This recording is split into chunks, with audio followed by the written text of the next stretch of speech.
Bismillahirrahmanirrahim. Dear students, Assalamu alaikum. Today we are going to study the remaining portion of plant movements. इससे पहले last lecture में हमने autonomic movements और उसकी types पढ़ा था. आज हम बात करेंगे पैराटोनिक मूवमेंट्स की. Paratonic movements are those which are due to external causes. These movements are due to external cause. There are two types of these paratonic movements: tropic movements and number two, nastic movements. तो सबसे पहले बात करते हैं tropic movements की.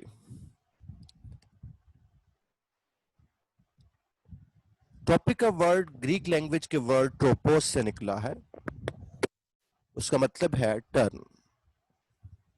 The word tropic is derived from Greek word tropos, meaning turn. Tropic movements are movement of the plant part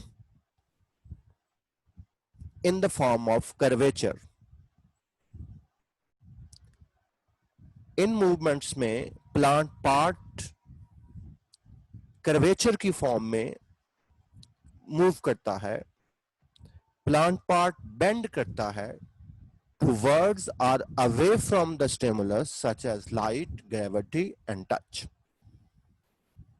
Movement of the plant part in the form of curvature, in the form of bend, in the form of turn due to external stimuli. और याद रखें, here stimulus affect the plant part only from one direction. Stimulus plant part को सिर्फ एक direction से effect करता है. तो what are the tropic movements? These are the movement of the plant organ. याद रखें, प्लांट पार्ट की मूवमेंट होगी, प्लांट ऑर्गन की मूवमेंट होगी in response to external stimuli in the form of curvature. और यहां stimulus will affect the plant part only from one direction. इसके बाद टॉपिक मूवमेंट्स की types on the basis of nature of the stimulus. सबसे पहले phototropism, the curvature movement of the plant part in response to stimulus of light. याद रखें, अगर short question आता है व्हाट इज फोटोट्रोपिज्म, तो सिर्फ ये नहीं लिखना कि movement in response to light. The curvature movement of the plant part in response to the stimulus of light, पूरी बात लिखनी है. And it is caused by differential growth of the plant part. इसमें प्लांट पार्ट जो stem हो या root है, उसकी मुख्तलिफ साइड्स पे ग्रोथ रेट डिफरेंट होता है. The curvature movement of the plant part in response to stimulus of light. इसमें जो स्टेम होता है, it moves towards light. Stem show curvature towards light, showing positive phototropism, whereas roots move away from light, showing negative phototropism. Stem show curvature, stem turns towards light. इसका ये response जो है वो positive phototropism है, जबकि roots जो हैं वो अवे फ्रॉम लाइट जाती हैं, इसलिए उनका जो रिस्पॉन्स जो है वो नेगेटिव फोटोट्रोपिज्म है. इसके बाद सेकंड टाइप टॉपिक मूवमेंट्स में है thigmotropism. It is the curvature movement of the plant part in response to stimulus of touch. Curvature movement of the plant part in response to stimulus of touch. इसमें example है climbing wines. आप ये देख लें, ये एक solid support है. When a climbing vine come in contact with a solid support, the part of the vine which is away from the stimulus show more growth. याद रखें, ये solid support, ये stimulus है जो टच का काम करेगा.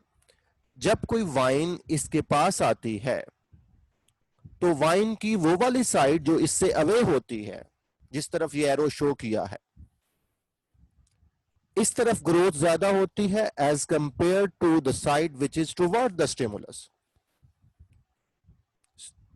वाइन की या टेंड्रल की वो साइड जो स्टिमुलस की तरफ है, इस तरफ जो स्टिमुलस से अवे है, इस तरफ जिस तरफ एरो शो किया गया है, इस तरफ सेल ज्यादा तेजी से एलोंगेट होंगे, सेल ज्यादा एक्सपेंड होंगे, ग्रोथ ज्यादा होगी.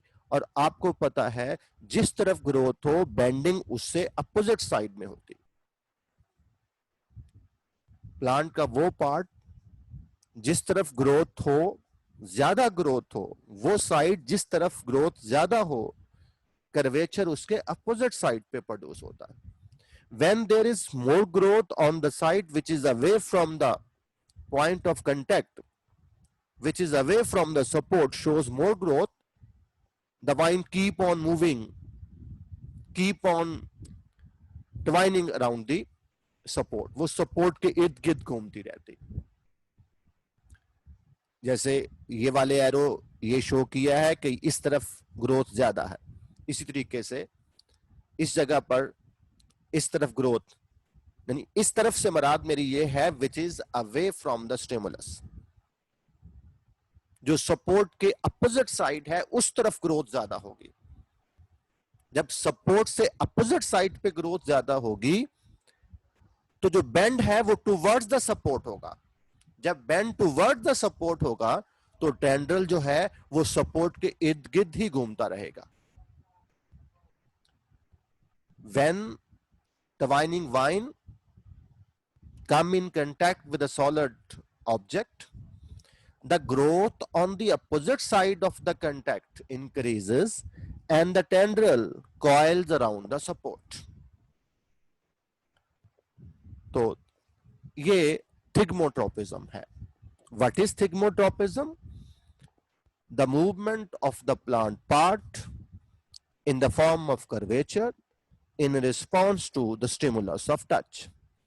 Example, climbing vines. When the climbing vines come in contact with some solid object, the growth on the opposite side of the contact increases. As a result, tendril keep on twining around the support. ये thigmotropism दिखाई गई है. मैंने बताया जिस तरह से कि ये एक सॉलिड सपोर्ट है. जब वाइन इस तरफ आती है, इसके पास आती है, तो वाइन की वो साइड जो सपोर्ट के अपोजिट साइड पे होगी, उस तरफ ग्रोथ ज्यादा होगी, जिसकी वजह से वो सपोर्ट की तरफ टर्न करेगी. और अपोजिट साइड पे क्योंकि ग्रोथ ज्यादा ही रहेगी, इसलिए वो सपोर्ट के इर्द गिर्द ही घूमती रहती है. इसके बाद है geotropism. The curvature movement of the plant part in response to the stimulus of chemical. Chemotropism. The curvature movement in response to stimulus of chemical. This is called chemotropism. इसमें जो हमारी बुक वाले ने एग्जाम्पल दी है वो fungi के hyphae जो हैं, they bend towards the humus, they bend towards the organic matter, उनकी जो बेंडिंग होती है वो कीमोट्रोपिक है। इसके अलावा फर्टिलाइजेशन के दौरान जो पोलन ग्रेन की जर्मिनेशन होती है, पोलन ग्रेन से पोलन ट्यूब निकलती है, उस पोलन ट्यूब की मूवमेंट टुवर्ड्स द ओव्यूल जो है, कहते हैं कि ये केमिकल की वजह से होती है। वो पोलन ट्यूब जो है वो केमिकल की तरफ मूव करती है। वो केमिकल कौन रिलीज करता है? ओव्यूल रिलीज करता है। तो पोलन ट्यूब की bending toward the ovule chemotropism होती है। ये हमारी बुक पे इसका जिक्र तो नहीं किया, हमारी बुक वाले ने फंजाई के हाइफी का बात की है कि hyphae turn towards the chemical. यहां केमिकल से मुराद ह्यूमस है, ऑर्गेनिक मैटर है। इसके बाद hydrotropism, the curvature movement of the plant part in response to stimulus of water, this is called hydrotropism. कोई प्लांट पार्ट जब वाटर की तरफ या वाटर से अवे बेंड करता है तो उसके इस रिस्पॉन्स को हाइड्रोट्रोपिज्म कहते हैं। इसमें जो रूट्स होती हैं प्लांट की वो वाटर की तरफ मूव करती हैं, उनका रिस्पॉन्स पॉजिटिव हाइड्रोट्रोपिज्म है, जबकि शूट जो हैं वो वाटर से अवे मूव करती हैं, उनका ये नेगेटिव हाइड्रोट्रोपिक रिस्पॉन्स होता है। ये एक एक्सपेरिमेंटल बात दिखाई गई है। ये प्लांट जर्मिनेट कर रहा है, उसकी रूट्स हैं, और ये जिस जगह पर ग्रो कर रहा है वो सैंड जो है वो ड्राई सैंड है, नीचे ये ड्राई सैंड है, लेकिन यहां पर एक पोरस वेसल के अंदर वाटर रखा गया है, पोरस पॉट रखा गया है जिसमें वाटर है, इसमें से पानी थोड़ा थोड़ा बाहर रिसता है, बाकी सॉइल जो है वो ड्राई है, तो रूट जो है वो उस पोरस पॉट की तरफ मूव कर रही है, वाटर की तरफ बेंड कर रही है, ये उसका रिस्पॉन्स जो है वो पॉजिटिव हाइड्रोट्रोपिज्म में आता है। तो यहां ये भी बात बता दूं कि अगर वाटर और ग्रेविटी का रिस्पॉन्स एक साथ दिया जाए तो, लेकिन अपोजिट डायरेक्शन में दिया जाए, तो वाटर जो रूट्स जो होती हैं वो वाटर की तरफ मूव करती हैं, ग्रेविटी की तरफ मूव नहीं करती। जियोट्रोपिज्म जो फिफ्थ टाइप है ट्रोपिज्म की, it is the curvature movement of the plant path in response to the stimulus of gravity। यहां स्टिमुलस क्या है? ग्रेविटी। और रूट्स जो हैं they show positive geotropism as they move toward the gravity, जबकि shoots move away from the gravity, उनके response को negative geotropism कहते थे। आप देख सकते हैं कि यहाँ वो जो पॉटेड प्लांट है उसको हॉरिजॉन्टली प्लेस किया गया, इसमें जो शूट जो है वो away from the gravity move कर रही है, शोइंग नेगेटिव जियोट्रोपिज्म, जबकि रूट जो है वो टुवर्ड्स द ग्रेविटी मूव कर रही है, शोइंग पॉजिटिव जियोट्रोपिक रिस्पॉन्स। ये थी ट्रॉपिक मूवमेंट्स, पैराटोनिक मूवमेंट की पहली type.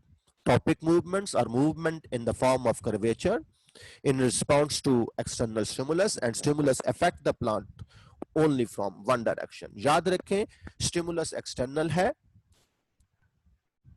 movement in the form of curvature होगी, और stimulus सिर्फ एक ही डायरेक्शन से अफेक्ट करेगा। और स्टिमुलस की बुनियाद पे कुछ टाइप्स हैं जिसमें फोटोट्रोपिज्म, जियोट्रोपिज्म, हाइड्रोट्रोपिज्म, कीमोट्रोपिज्म और थिग्मोट्रोपिज्म है। इसके बाद है nastic movements. These are non-directional movement of the parts of the plant in response to external stimuli। Non-directional movement, याद रखिएगा जो पीछे हमने टॉपिक मूवमेंट्स में बात की कि stimulus effect the plant part only from one direction, यहां ऐसी बात नहीं है। नास्टिक मूवमेंट में stimulus effect the plant equally from all direction. Stimulus का इन्फ्लुएंस हर तरफ से एक जितना होता है। और वहां ट्रॉपिक मूवमेंट्स में जो बेंडिंग थी वो टुवर्ड्स या अवे फ्रॉम द स्टिमुलस थी। यहां नॉन डायरेक्शनल मूवमेंट होती है और stimulus effect the plant equally from all direction. हाँ, स्टिमुलस एक्सटर्नल है और मूवमेंट भी प्लांट पार्ट्स की होती है, होल प्लांट की नहीं। तो nastic movements, these are non directional movement of the plant part in response to external stimuli. और याद रखने वाली बात, स्ट्रेस करने वाली बात कि stimulus effect the plant part equally from all direction.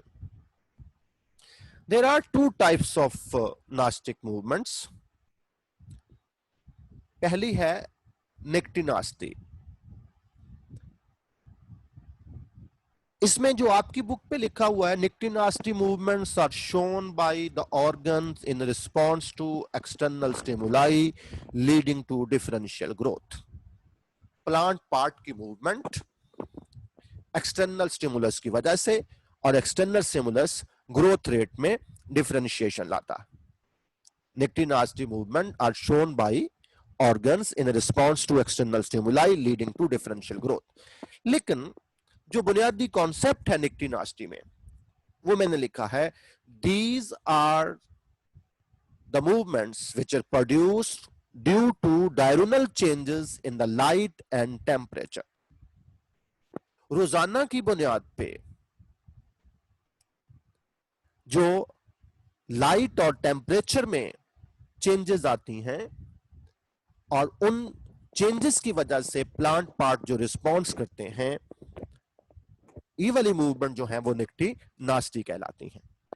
Movement produce due to diurnal changes in the light and temperature. और स्टिमुलस में काज टर्गर और ग्रोथ चेंजेस। इनकी वजह टर्गर चेंज भी हो सकती है और ग्रोथ चेंज भी हो सकती है। जो टॉपिक मूवमेंट थी वो ग्रोथ चेंजेस थी सिर्फ in response to external stimuli, और यहां एक्सटर्नल स्टिमुलस की वजह से ग्रोथ चेंजेस भी आ सकती हैं और टर्गर चेंजेस भी आ सकती हैं, और stimulus effect the plant only effect the plant equally from all directions. तो nyctinasty are the movements which are produced due to diurnal changes in the temperature and light, or as a result of light and temperature changes there may be changes in the turgor or growth. There are two types of निक्टिनास्टी। एक photonasty, यहां stimulus जो है वो photo period, length of light period. Non-directional movement of the plant parts due to light. Non-directional movement of the plant parts due to light. बस औकात वो सिर्फ हमें ये पूछता है what is photonasty, तो हमारी बुक पर लिखा है the principal here the principal stimulus is photoperiod। तो हमें पूरी बात बतानी है कि non directional movement of the plant parts. Non directional movement mean nastic movements, non-directional movement of the plant parts due to light. अक्सर आपने देखा होगा कि there are some plants whose flower open in the light and then closes at the night. दिन के वक्त flower जो हैं वो खुल जाते हैं, रात के वक्त बंद हो जाते हैं। लाइट इंटेंसिटी में कमी की वजह से फ्लावर खुलते या बंद होते हैं।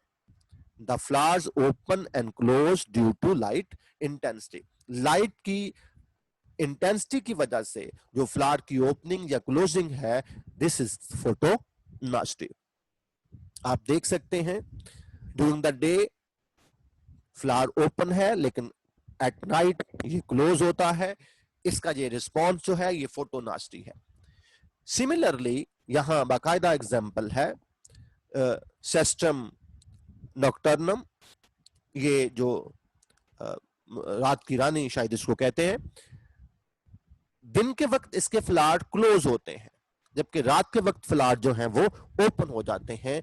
ये लाइट की इंटेंसिटी में कमी या ज्यादती की वजह से लाइट की इंटेंसिटी में तब्दीली की वजह से, लाइट की प्रेजेंस या एब्सेंस की वजह से जो फ्लावरिंग का खुलना, फ्लावर का खुलना है, ओपन होना है या बंद होना है, दिस इज फोटोनास्टी। तो फोटोनास्टी क्या है? Non directional movement of the plant part due to stimulus of light. इसमें एग्जांपल क्या देंगे? The opening and closing of flower due to light intensity. इसमें बाकायदा तौर पर स्पेसिफिक एग्जांपल जो हमने दी है कि the flowers of cestrum nocturnum open at the night while closed during the day hours. ये उनका रिस्पॉन्स जो है फोटोनास्टी में आता है। इसी तरीके से नेक्टिनास्टी में सेकंड जो टाइप है वो है thermonasty, non directional movement of the plant part in response to temperature. यहां स्टिमुलस जो है वो टेम्परेचर है, लेकिन क्योंकि हम थर्मोनास्टी बता रहे हैं, या तो हमें यह कहना होगा तो nastic movements of the plant part in response to temperature, या हम ये कहेंगे non directional movement of the plant part in response to temperature. इसमें एग्जाम्पल है the flowers of the tulip close at night because of rapid growth on the lower side by the upward and inward bending of the petals। आप देखिएगा ये tulip flower दिखाए हैं। During the day जब temperature rise करता है, during the day जब temperature rise करता है तो फ्लावर जो है वो ओपन होना शुरू हो जाते हैं, और रात के वक्त जब टेम्परेचर कम होता है तो उनके फ्लावर जो हैं वो बंद होना शुरू हो जाते हैं। इसकी वजह क्या है?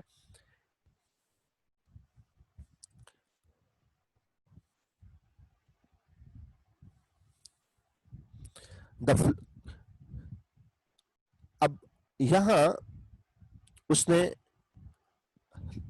क्लोजिंग की बात की है, जो हमारी बुक वाले ने, कि फ्लावर क्लोज क्यों होते हैं, कब होते हैं, ये तो बात पता चल गई कि एट द नाइट। क्यों होते हैं? टेम्परेचर कम हो जाता है। उसकी वजह यह है कि जो पेटल्स हैं ये वाली, इनके नीचे वाली साइड पे ग्रोथ ज्यादा होती है, इस जगह पर ग्रोथ, लोअर सरफेस पे ग्रोथ ज्यादा होती है, जिसकी वजह से अपवर्ड एंड इनवर्ड बेंडिंग होती है और फ्लावर जो है वो क्लोज हो जाता है। यही बात उसने लिखी है, the flower of the tulip close at night because of rapid growth in the lower side by upward and inward bending of the petals। कि ट्यूलिप के फ्लावर जो हैं वो रात के वक्त बंद हो जाते हैं, क्योंकि रात के वक्त टेम्परेचर कम होता है। ये टेम्परेचर को एक्चुअली वो रिस्पॉन्ड दे रहे होते हैं। उस टेम्परेचर में कमी की वजह से पेटल की नीचे वाली साइड पे ग्रोथ ज्यादा होती है, इसकी वजह से पेटल जो हैं वो अपवर्ड और उनकी इनवर्ड बेंडिंग होती है और फ्लावर जो है वो क्लोज हो जाते हैं। इसके बाद हेप्टोनास्टिक मूवमेंट्स है। नास्टिक मूवमेंट में second type, movement in response to stimulus of contact, movement in response to stimulus of contact. और यहां एग्जाम्पल है action of Venus fly trap. Venus fly trap जो एक इंसेक्ट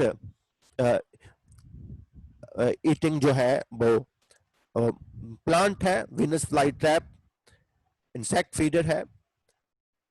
इसके एक्शन को ये वीनस फ्लाई ट्रैप जो है उसके लीव्स, बाइलोब लीव दिखाए गए हैं।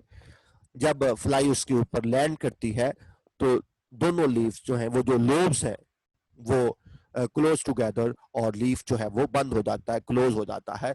ये हेप्टोनास्टी की वजह से होता है, क्योंकि जो लीफ है, लोब्स जो हैं उनके ऊपर स्मॉल हेयर्स हैं जो टच को, कंटैक्ट को रिस्पॉन्ड कर रहे होते हैं। तो ये हमने जो हमारी बुक के मुताबिक जो टाइप्स ऑफ मूवमेंट्स थी वो हमने पढ़ी। ये कंप्लीट लिस्ट नहीं होती, हर जगह मुख्तलिफ बुक्स में हमें मुख्तलिफ डिटेल्स में मिलती हैं, थोड़ी थोड़ी कंफ्यूजन हर जगह ही रहती है, लेकिन हम अपनी बुक के मुताबिक रहेंगे। ऑटोनोमिक मूवमेंट्स हमने पहले पढ़ा, which are spontaneous due to internal cause. उसमें हमने फोटोटैक्टिक मूवमेंट पढ़ा, मूवमेंट ऑफ सेल और ऑर्गेनिज्म एज अ होल इसकी हमने एग्जाम टाइप्स पढ़ी, फोटोटैक्टिक और फिर कीमोटैक्टिक। इसके बाद हमने टर्गर मूवमेंट पढ़ा। टर्गर मूवमेंट्स में हमने rapid movement of touch me not और साथ ही स्लीप मूवमेंट्स पढ़ा। फिर ग्रोथ मूवमेंट्स पढ़ी, एपिनास्टी, हाइपोनास्टी, न्यूटेशन। और आज हमने पैराटोनिक मूवमेंट में टॉपिक मूवमेंट्स और उसकी टाइप्स पढ़ी और फिर नास्टिक मूवमेंट्स और उसकी टाइप्स पढ़ी। आज के लिए इतना ही। Thank you very much.